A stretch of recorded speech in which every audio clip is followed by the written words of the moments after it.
Hi, I'm Brittany Ashley, your host of Breaking Norms, Building Dreams, your guide through this transformative journey in both business and life. This is your place crafted for dreamers, doers, or anyone who has been told they can't. Get ready as we challenge those narratives together.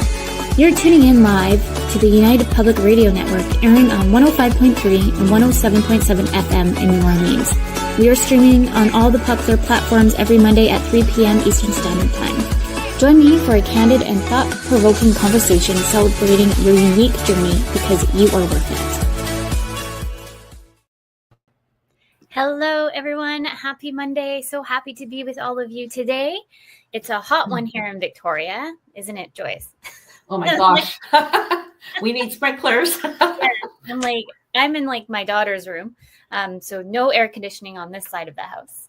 But happy Monday to everybody. I hope everyone's having a wonderful Monday. You're listening to Breaking Norms, Building Dreams. I'm your host, Brittany Ashley, and we are broadcasting live on the United Public Radio Network and UFO Paranormal Radio Network on 105.3 and 107.7 in New Orleans. Get ready to escape the next hour as we break norms and build dreams with Joyce today. I'm so excited to have you, Joyce. Oh, thanks for having me, Brittany. Mm-hmm. Joyce and I have some secret things that we're shaking up and behind the scenes. So make sure you listen throughout the whole conversation today, because we're not sharing it until the last 15 minutes of the show. So I'm making you sit with us. But before we really get into the last piece, let me do a little introduction on Joyce. And then Joyce, you can take lead on telling us more about your journey. So everyone, Joyce Loves for Finance started early, thanks to her dad's advice. Always save for retirement, even if you have to borrow to do it. She contributed to her RRSP every year, but 6 years ago, she had a wake-up call. Her kids weren't getting the tools to build wealth early, and most families weren't either.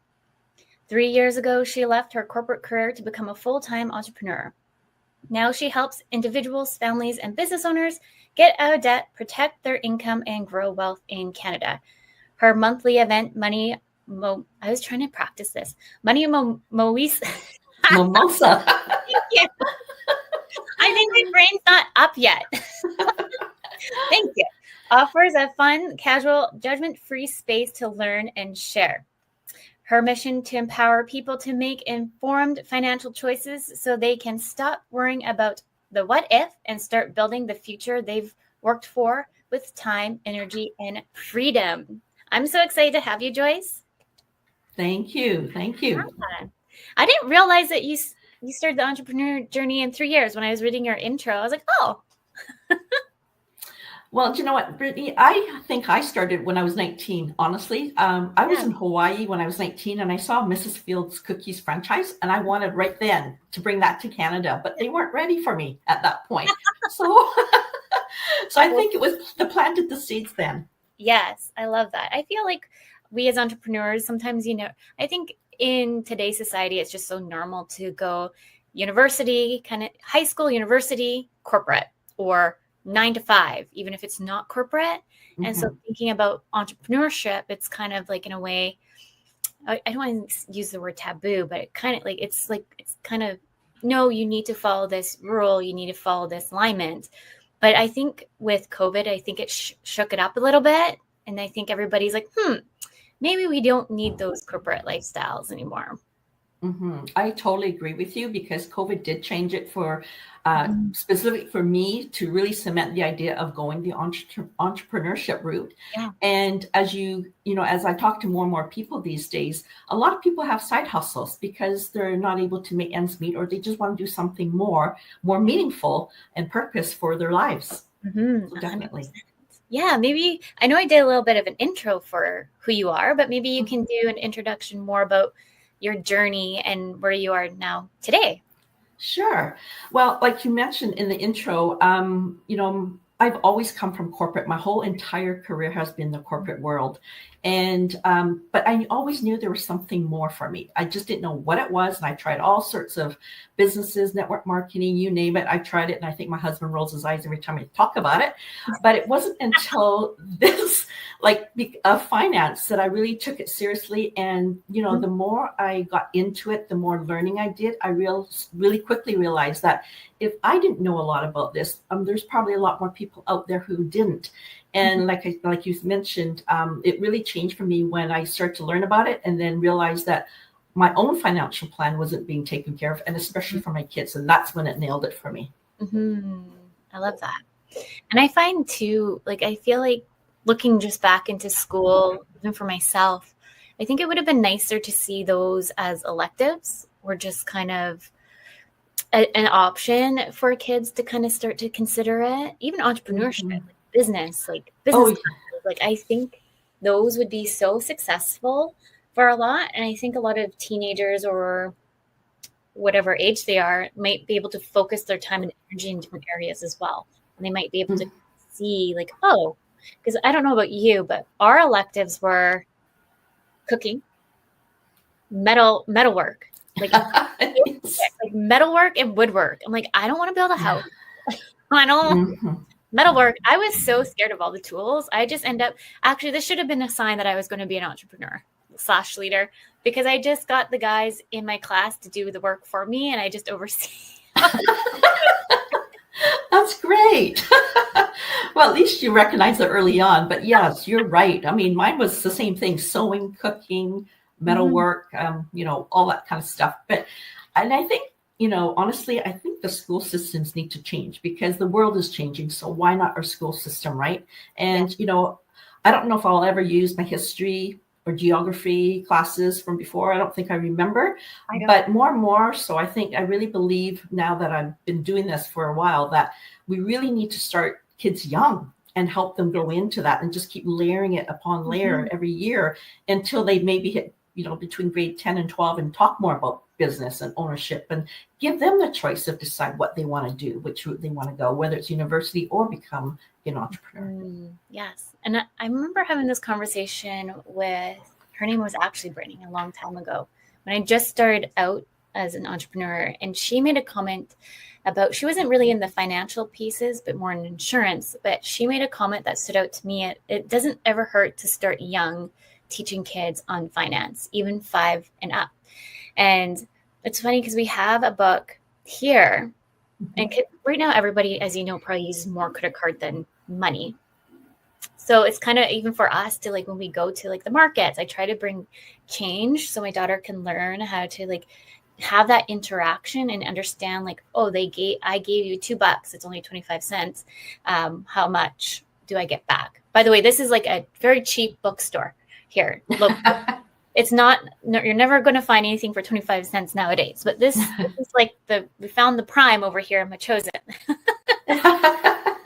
Well, that's great that you helped your daughter with that. But the other thing too, what I did when my kids were young and, when they used to get maybe $1 for an allowance, I would help them set up a little wallet or envelope so that they can learn about how to divide their money into 5 different areas. It could be buying for toys, education, books, miscellaneous, having to go to a movie or one for gift, giving back. So I set up these envelopes so that they can utilize this dollar and try to figure out where to do it, so that if they wanted a toy, they would have to save up to go buy that Hot Wheels or whatever it might be. So they have to look in the envelope, so it kind of gets them involved.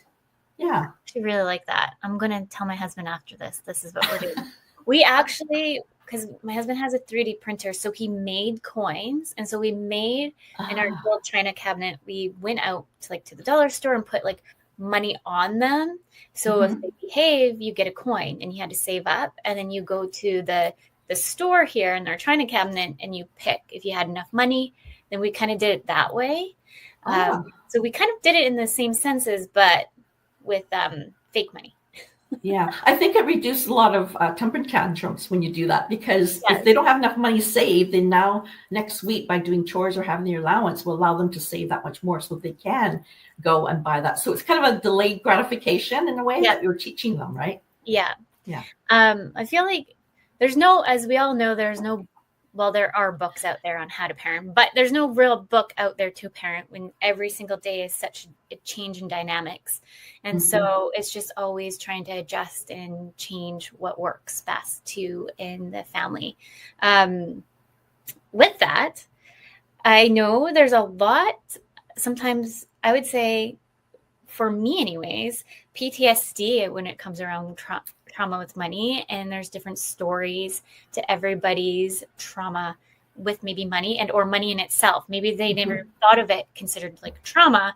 When I did my course, like, trauma with money, I didn't even consider it as trauma until I took the course, because I was like, it's just money. Like, I just like don't think about it. And I was like, oh, you know what? I fall in this factor.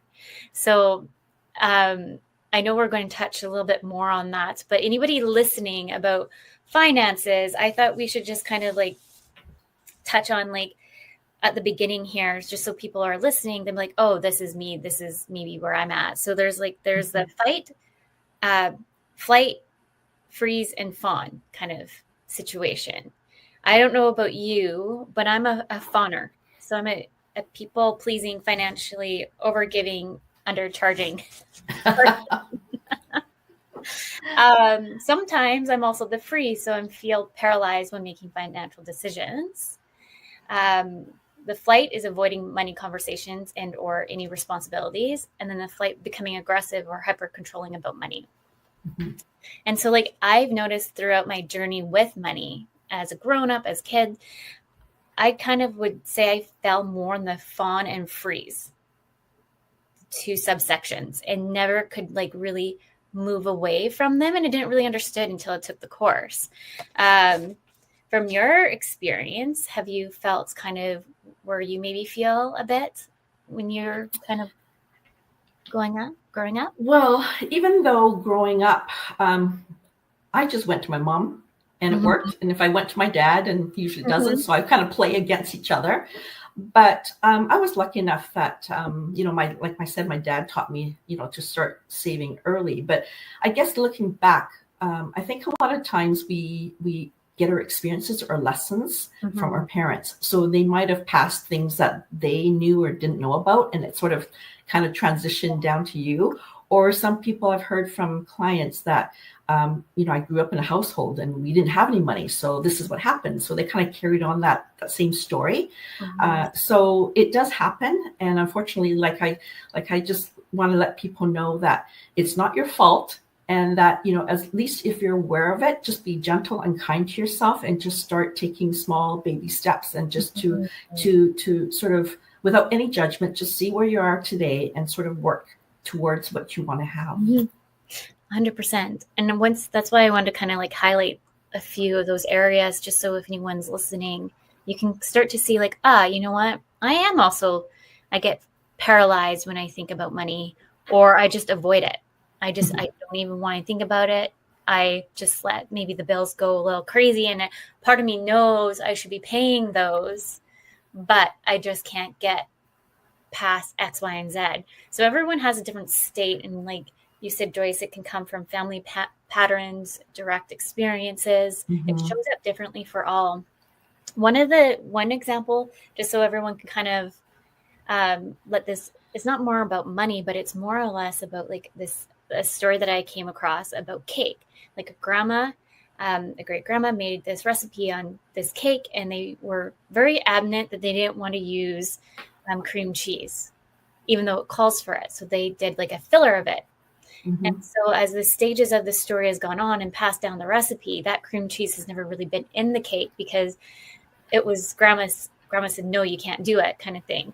And so we're just taking that tradition on and on and on until somebody's ready to kind of like wake it up a little bit and ask the question of why. Like so many people do like X, Y, and Z. And then the story's like, well, grandma or great grandma didn't like the cheesecake. Like it's because of X, Y, and Z over here. And so it kind of like segments us to change and segment us in a different way, a holding pattern, I guess one would say. And we're thinking like we can't be open to it because we were told from generations to generations to keep this going.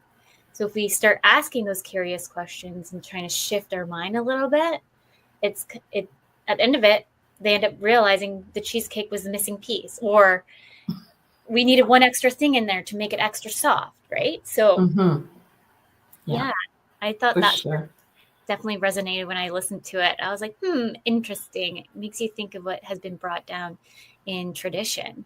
Oh, definitely. And like I think about sometimes you hear your parents in the back of your mind going, you should do this or do that. And it's all coming from, like the patterns and, to take that and break that pattern is a key thing for yourself, because like you said, over time, generationally, things have changed. So we don't have to do what our grandparents did, right? Yes. It's okay to shake it up. For sure. I thought maybe we can talk about, like, for those who might be feeling overwhelmed with their financial journey, like where to start. Because I know, I'll just use me, for example. When I also think about it, like it's hard to even, like, I'm pretty good at like savings and doing X, Y, and Z here. But if I want to make that momentum impact and really be well prepared for retirement, I get overwhelmed and I just shut down. Have any kind of tips for anyone listening who might be feeling like that as well?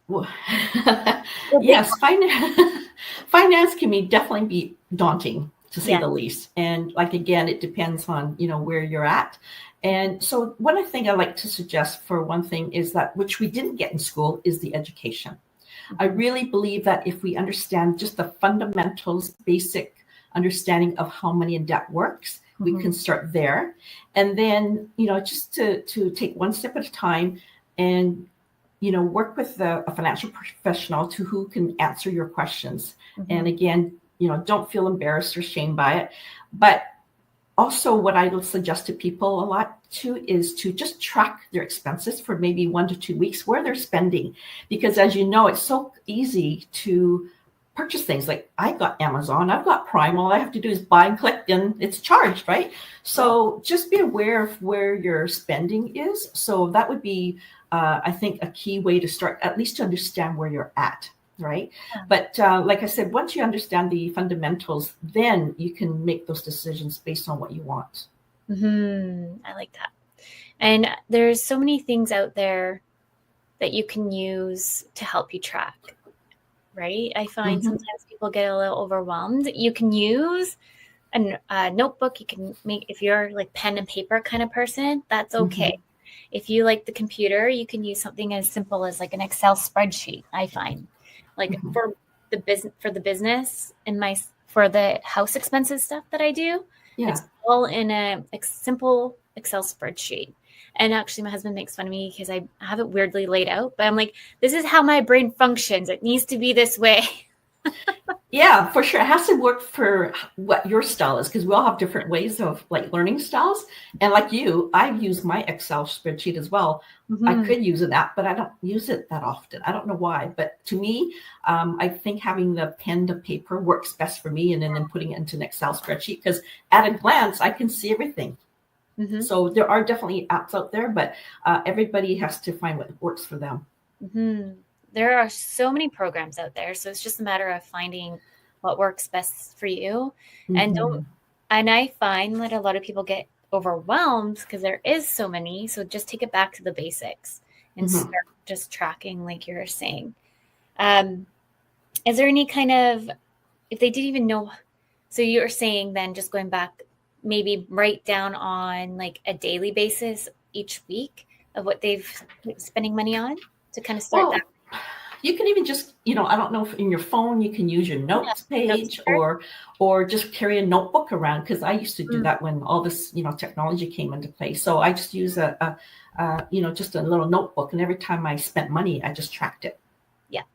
And or the other thing too is what I suggest for people, if they really want to take a dive deep into what they've been doing, is take the last 3 months of your bank statements, credit card statements, and just use a color highlighter and have fun with it, and just highlight where you're spending it and track where the categories are that you're usually spending a lot of money.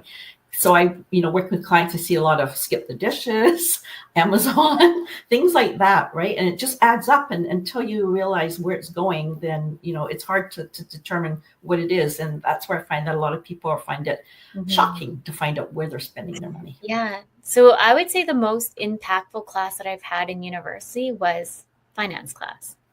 I loved it. And it made me realize how much money I was spending on coffee. Yes. You're just having this conversation now. I was like, oh, yes. Right now my new addiction is going out and getting a coffee because that's my like pick me up of like the busy week. And then we have something called the Starbucks plan. Yes. Right. I feel I've now mastered of like, where's the cheapest place to go to get a coffee so I don't feel too guilty that's not going to break an arm and leg. Or make your own. Yes, we do have our own coffee maker, but it's a joke now with my husband that it takes too much time and effort. Like those fancy ones that you like at baristas, like that they use in like Starbucks, like they're pretty decently fancy, but I feel like it's just like a lot of work to get my coffee when I have 2 small kids. Oh, that's funny. Maybe we can kind of highlight on like how to understand how debt works and how to like, that's like, I know, very big topic, but I don't have the stats in front of me, but I do know that in today's world, the debt world it's pretty high, the numbers, surprisingly. And just because we have so much more accessibility with credit cards versus money on hand, like it's bananas to think of back in the day when I had so much more cash just in my purse, but now it's just more credit cards. Yeah, it's just too easy, right, to tap. Yeah, for sure. So money and debt, I guess debt is different. There's different types of debt. There's good debt and there's bad debt, right? You could have good debt in that you might invest in sort of like a business for yourself, or you have a debt for your mortgage or a recreation home, or just get a loan to start up your business. So that's good debt because there is value to it. There's an asset to it at the end of the day that's worth something. Whereas bad debt is usually credit cards with high interest rates that continue to grow. And then you find yourself in a situation where you can't pay it off or pay it down. So, it's just have to look at, which one do you want to be at? Do you want your money working for you or against you? So I really believe in investing yourself first. Number one is, we used to hear that all the time. Take 10% of your money and then invest it, right? And I believe that is true. That's what I've done with my kids, because if I know that they put some money away towards their savings for their future, what they have left over, they're going to live within the means of that money. And I'm not as worried that because I know that they put away savings, then they can spend this and still have the lifestyle that they want to have, right? So use debt in a way that to leverage assets. And, I'm not saying don't live the lifestyle. It's just plan for it. Yeah.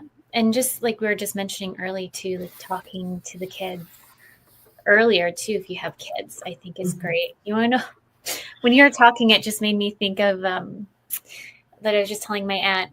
So my daughters like to us being like, Auntie must be super rich because she has a pool. And we're like, well, doesn't work that way. But, and then she's like, you know what? It was not Auntie. It's probably Uncle because he makes amazing blueberry pancakes. He must be like from McDonald's or something. Oh, that's so good. That's cute. Like, you're so cute. I'm like, well, it doesn't work like that. And I wouldn't say there. I'm like, I have to tell them that. Yeah, no kidding. That's funny. I used to say to my husband, well, I've got checks. I have money. Like, what's the problem, right? I have checks, so there's money. Well, what is that thing going around, like what used to be trending on TikTok about girl math? Ongoing joke about girl math, how I'll just use me for example. So we went to Walmart and I probably got about 2 pairs of shoes, maybe 10 different shirts for back to school stuff. And it ended up, everything was like $5. So at the end of the price tag was like $80. And so we came home and I said to my husband, like, girl math, technically we could have just bought 1 pair of shoes, but we got all of this. So we have time to, he's like, it doesn't work that way. The more you spend, the more you save. Yeah. It seems to be like a joke though, but I'm like, does our brain always look like that? I'm like, maybe we're just like always trying to shop in a different, more normal forms. Yeah. But yeah, I think it was really important to highlight on debt too, because there is different forms of debt. Sometimes we don't really think of. Sometimes we just think of the bad debt, especially because it's all over social media. Like, are you trying to get out of debt, or like call us to get you out of debt, or whichever. So I think we have a hit on that right now really heavily on social media. So it's hard to not consider any other kind of debt sometimes when that's all that's being thrown at us online. I mean, I've got clients who are out of debt, but yet they're not wealthy either, right? So I think that's the thing, is having a balance, because like I said, good debt, bad debt, because if you just keep paying, not saving and spending, but like saying using cash, but yet, you're not charging a credit card, but you're not saving money, that doesn't work either.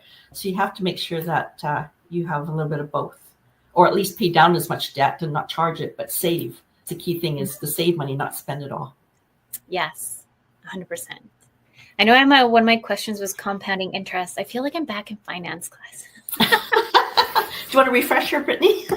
Yes, maybe, please. I actually really did like finance. I did really well in finance class. I didn't think I was. It's one of my favorite classes for my BBA.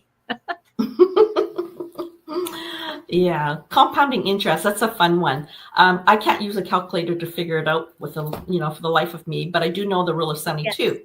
Yes. So compounding interest, I guess what I can say is time is your friend. And if you're in good investments, have good high rate of returns, whether you're using like a professional or a professional money manager, make sure that you're getting those returns, because even 1% makes a difference. So it's just a simple way of, to calculate that. And you want to be able to have your money working hard for you, because think of it as a snowball. Like the more you put in, or even when you start young, you can put a little bit, like $25, $50 a month. And over time, it's going to keep compounding and growing. So it's like having this big snowball, and it's going to just keep getting bigger and bigger. But also works in the reverse for debt, because if you don't pay it off or pay it down, that could keep increasing as well. Yes. Right? Yeah. But so the rule of 72 is something that I share with my clients all the time. A lot of people, for some reason, and I remember hearing about it with my other financial planner, but this is something that really should be taught in school. If nothing else, just this one thing should be taught. And it's just so simple. You just take 72 divided by the rate of return equals the number of years for your money to double or compound. Yes. Right? So to give an example, let's just say that, you're 29 and you're going to inherit money, and you've given $10,000 to invest this money to retire with. So if you take the rule of 72 and you were to go get a return of, say, 4%, 72 divided by 4 is 18, which means, say, at the age of 29 with $10,000, your money is going to double every 18 years. So when you turn 65, you have $40,000 to retire with. Not a lot of us can live on that, let alone retire with. But let's just say that, on the other hand, if you had like a 12% return on your money, so if you take 72 divided by 12 is 6. So your money is doubling every 6 years. So with that same time frame, same $10,000 at the age of 29, by the time you get to 65, you probably have around $640,000 in savings. So which would you prefer, right? So that's why having time and getting good returns will work in your favor. Yes, I love that. And going back to I wish they maybe have that class just on Rule 72, just for like a semester for kids, and just having like mini like workshops on what that looks like. I think would do wonders for everybody. Like I know, like even though I took that in university, like it's nice to have like a little refresher.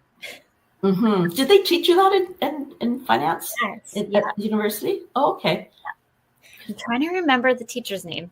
He was like my favorite professor, one of my favorite professors that I had. And you can just tell that he loved finance and teaching like the college kids money, because he made us do sit down and really think about like just the coffee that we spent the money on, because a lot of us were on campus 24/7. So it was just more organic to go and get that coffee right in the shop than even just bringing like a thermos of coffee.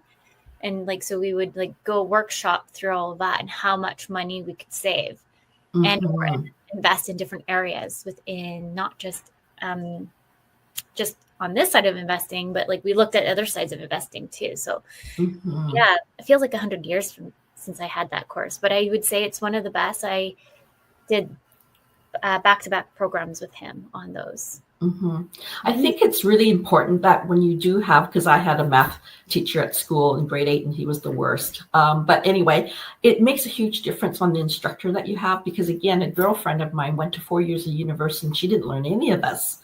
So it's just, it's really, whoever has that passion for teaching this, right? Yes. I feel like there's some interesting teachers out there that doesn't seem like they fell in the right position.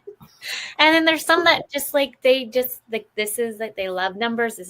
That's their thing, kind of thing. And they'll take whatever they need to do to make sure you learn it. And like, I've mentioned on the show that I have a learning disability. I have dyslexia.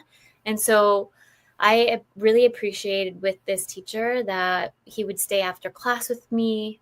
He would let me email him whenever I needed to make sure that I understood the course. And then he also, he just went above and beyond, And it didn't felt like it was an inconvenience if I had to go ask for help. It felt like he really generally cared for every single student in that class to have a passing mark, not just to get their diploma or anything like that or degree, but he really wanted to truly make sure that everyone understood what was being presented to us too. Yeah. I think, which is exciting. And so, he would change his model too. So if we couldn't understand the math a certain way, he would try, okay, well, let's try this. And I think that's like the best, those are the best teachers, because they want to learn with the different student who has different ways of learning. And I would love to see that more. I know teachers right now are so drowned out with all the things, but I think there's a way that we can present like a safe room still, so kids safe to ask those questions. Totally. I get that. And you were one of the very lucky ones, because I don't think there's a lot of teachers like that out there. At least I haven't come across it personally. Yeah. And this is also the reason why I'm so passionate about what I do, and that enough to quit my job. And because there is missing information out there. And I really believe in sharing and educating people on how money and debt works. And, when I work with clients, I always want to make sure that they understand, so that when we're talking about saving or paying off debt or investing, they really truly know what they're doing. So then they're making informed choices for themselves. So it's not me telling them what to do. It's them deciding what's right for them. Yes. And giving them the opportunity to ask questions, right? Exactly.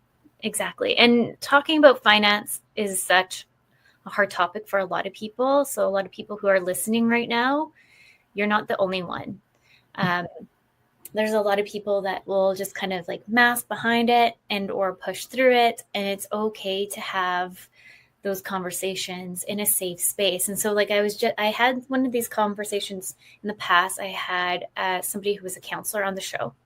And I brought up that it's okay to kind of go around and make sure you find the right counselor or therapist, whoever you're talking to, because you want to make sure that there's that connection, making sure that you're feeling heard and listened to than just another number. And I think that's so important to hear talking about anything finance-wise. Like, you don't want to feel like you're just another number when you feel like maybe you're the problem.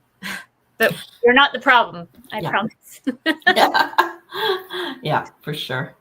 Yeah. I totally agree with that. And that's part of, I almost feel like a financial counselor is sometimes a financial coach, because you are listening to what people are saying, their understanding and their history and their stories around money. So what is it that we can do to help them in a safe environment, talk about it, answering questions, make them feel better without any judgment at all. And like, I always just give them kudos for recognizing that they're seeking knowledge and wanting help. So then we can start that relationship and build upon that. And, and I see this especially with a lot of divorced women, to be honest with you, Brittany, because recently I've had, several ladies who came to me and their spouse managed all their money. So when they got divorced, they had no idea, like they have no knowledge, no idea what to do. So when I took them through our education and then provided them the guide, guidelines, or not guidelines, but just the guidance of how to move through it, they just felt like a sense of relief after. And then again, taking those small actions to build on that, to grow their, their wealth or whatever that needs to be to take them from where they are today to where they want to go. So it's so empowering and powerful to recognize that. And that's why I'm doing what I'm doing now, because I see that people need and want help, but nobody's there to share that with them. Like, where do you go? Most people go to the internet, right? And Google. Yes. And I tapping on to I feel like, well, we can see already the trends for higher divorce rates. The trend too, that women, unfortunately, they don't have that much control of their finances because it's just naturally sent over to the other spouse, partner, and vice versa. Like, there's usually somebody else who will take reign. So for me, like, I'm more inclined of like doing like the kid pickup and doing all these other things. And sometimes these just kind of get placed. We have our different roles and responsibilities in the house.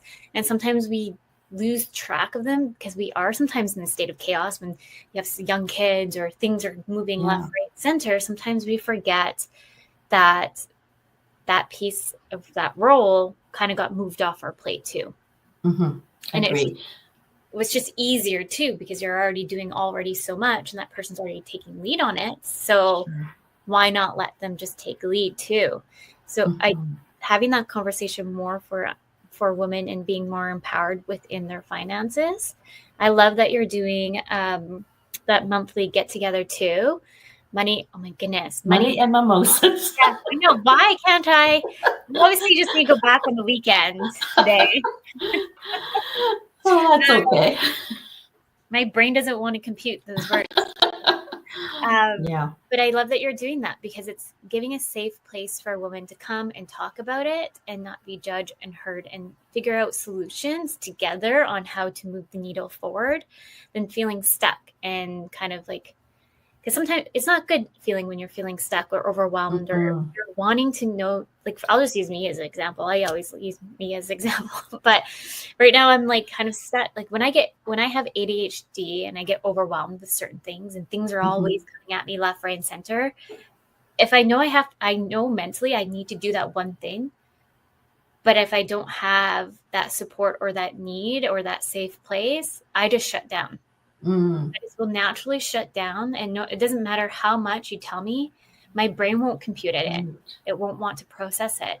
And I think a lot of us is in that state sometimes if we do have trauma related more to the money piece, that we just kind of get locked and we just don't know how to react sometimes. Yeah. I think with, women are so busy. We are trying to juggle households, careers, parents, you name it, we've got it. And I think Red Survey said that, 30% of women just don't have the time to even think about it, right? Yeah. So being that's the case, I think that just again, when we don't understand, there's lack of understanding, we avoid things, so which leads to lack of self-confidence. Yeah. But if you even have just the basic knowledge of it, it will take you far, like just understanding it. And I just want women to become their CFO of their household. Yes, which was going to kind of lead into like building your own financial house, the foundation.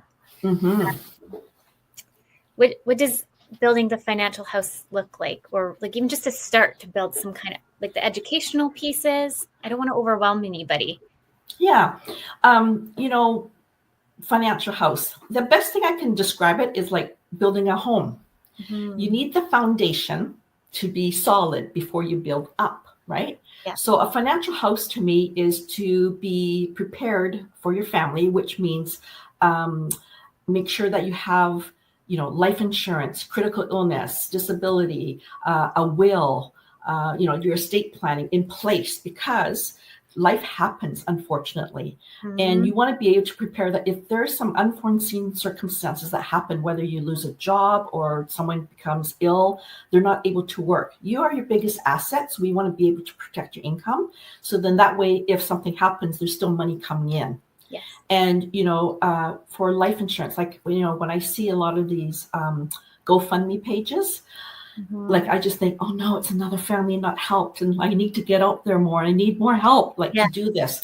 So, I just want to start with that. So that is the foundation, making sure that your family is protected in case anything happens, your income is protected, and that you have things in place that, if something does happen, a will is in place. And anybody who has a bank account should have a will.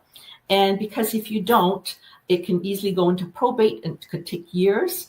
And the government will take probably 50% of that. So you want to be able to pass on what you have for your family in a most tax efficient way, to be able to do that. So to me, that is the financial house. So once you have that in place, then you build up. And that's when all the other investment options can come into play. And I like that you made a mention of the will, because it took us a long time to get a will. I think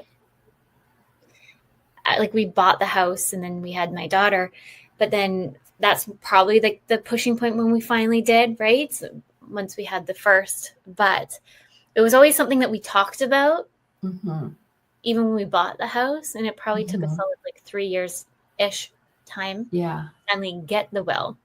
But like, that's the one thing I also saw too. A lot of people like buying houses together or vice versa, and then they don't have anything at all. I know. And then it just seems like chaos too, to try to get things when you're already dealing with so much.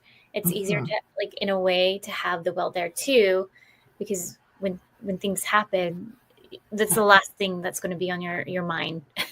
Exactly. Really, it comes down to a peace of mind. That's what it gives you. Because I don't want to scare anybody, but like in Canada, if you're a parent, and for instance, if like we had a client who both parents unfortunately died in a car accident, so they left their daughter behind. Because they didn't have a will, it took grandma 7 months while she's in social. The government took custody of her. She had to go and fight in the courts, even though she's a grandma. 7 months to get access that she can take on, take her daughter and raise her daughter or granddaughter. So, it's so important, especially as a parent, that you take care of your family. And this is when I went, oh my God, how do people know? People need to know this, like, and it's like, how do I educate them without scaring them? But it's really giving you peace of mind, bottom line. Yes. Yeah. I think that was probably the biggest push for us, because we know that the system isn't the greatest, and that because a lot of people think, oh, it'll be fine. Like they can just like take them and they're like blood, It's like, no, sorry. They go into foster. They go into the system. They get lost in the system. That's right. I've seen it. So I'm just I've always been like, okay, today's the day.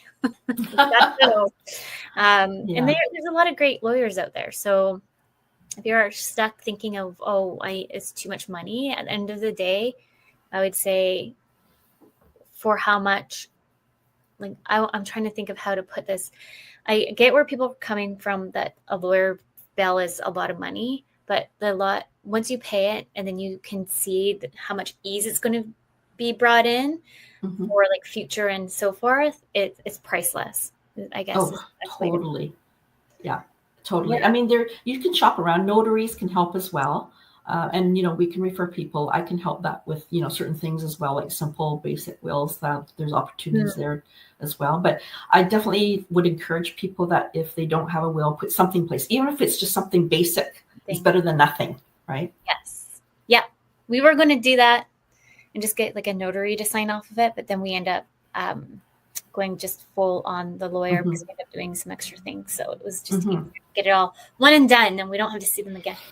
Yes, I agree. So we're almost at time. It's going to go by really fast. Should we tell everyone what we have planned? Yes, love to share that. It's exciting. I'm excited. For anyone who doesn't know, because I wear many hats, This year, I would say in February, I finished my certification with money, with the TOM organization, Trauma with Money. And I'm now a certified Trauma with Money practitioner. And Joyce and I have come together to create an event that I'm super excited for on September 25th, Rewrite the Rules. Women, Worth, and Wealth. Let me see if I can share the screen. I was practicing before, so let me see if I got this. I will get it for everybody. For anyone who's visually looking at what we're doing. Do we need a drum roll here? Yes, there we go. Can you see it? Yes, I can. Perfect. So there's some little tweaks that I still need to make on the website, but it is live for everybody. We only have 12 seats available because Joyce and I know how much talking about money, finances it's a very emotional. We want it to be a very safe, open space for everybody. And so we want this event to be very small and intimate. See, look, it even has a countdown for us, Joyce. Oh, wow. Okay, so 45 days. Okay. 5 hours until the event on September 25th. And we are going to have it at Joyce's office. I'll put up the venue here. As it switches out at the financial office at 519-284 Pete Road in Langford, BC. So it's an in-person event. We are, again, wanting it in person to make sure that it's very intimate and we can have the conversations flowing, and just so we can see people, because I find I have to go back so I can see your face, Joyce, because I couldn't when I was sharing the screen. Yeah, I'm super excited. We have mapped out pretty much a full in-depth conversation. I don't want to share the full timeline, but it's about financial education and trauma with money and different ways how we can shift the mind frame a little bit and work together to make sure that we kind of move past the trauma as well. I think, like you said, it's a small, intimate space. We want people to feel comfortable that, it's their journey, whether they choose to share with others, it's up to them. But we just want to be able to help you get through what it is that's holding you back and to overcome, past experiences or whatever you might have going on, and just to help you move forward with it. So it is, definitely a safe space that we want to assure you that is going to happen. Yes. So only 12 spots I feel like Joyce and I will do this again. So if it sells out fast, no one stress out. This is our first launch together. So we're testing the waters here, but I'm super excited for the workshop. I've been calling it a workshop because I'm the kind of person that will give you work too. Yes, there is going to be work, whether it's learning how to track, learning how to figure out what you spend. It's going to be fun. It's going to be fun, casual, but yet there's going to be some work to be done there. Yes. The doors will open up at 6:00, but it will start at 6:30. I'm excited. Is it on a Thursday? I think it's on a Thursday, isn't it? Yeah, it is Thursday. And the address is Suite 519, 2840 Pete Road in Langford.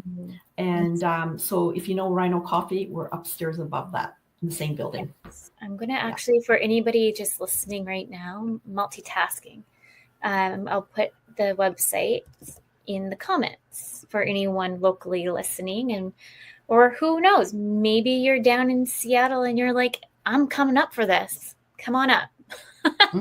Join us. Yes. Yeah. Amazing. I'm so excited, and we'll release more. So make sure you follow Joyce and I on socials and just kind of follow along, and you can see us. If you can't make it to this one, there'll be a next one. So make sure you kind of follow us along and support us as well. We're almost again at time. Joyce, is there any other last minute thoughts you want to share with the listeners today?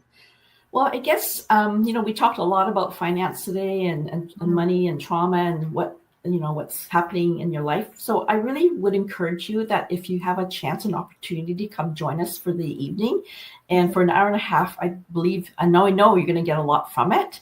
And we want to be able to support you through your journey. And if nothing else, do it for yourself. Mm-hmm. Yes. And I know, since I've taken that program for myself, has been such a transformational journey in different ways than just money. I'd just like to kind of reiterate, because money is kind of interlocked in different ways than we even know that it was. So for me to come in to do this workshop with you, Joyce, I'm super excited, and just see the other transformational changes that others can maybe even experience in more ways than one. So I'm super excited for us to do this, and more to come. Yes, for sure. I look forward to it. And our first time, Brittany. So I'm looking forward to working with you. And, I'm going to learn a lot more from you as well. So we'll see what happens. I'm super excited. Well, we're pretty much at time, everyone. Next week, I have Carson coming on. I actually randomly found her on TikTok. And she shared a video with me, so I'll be sharing the video next week. I'm hoping for her to send it. But more or less, it was how employers let individuals go in the workforce and what's ethically not ethical sometimes.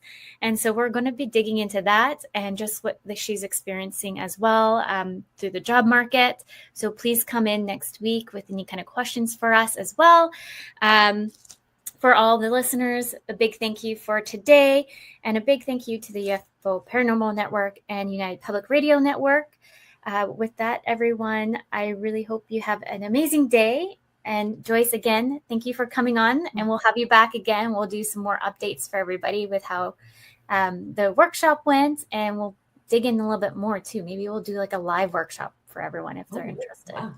That'd be great. Thanks, Brittany. Yeah. Thanks for having me today. Yeah, thank you. With that, everyone, remember your journey is unique and your worth is unquestionable. Have a wonderful day, everyone.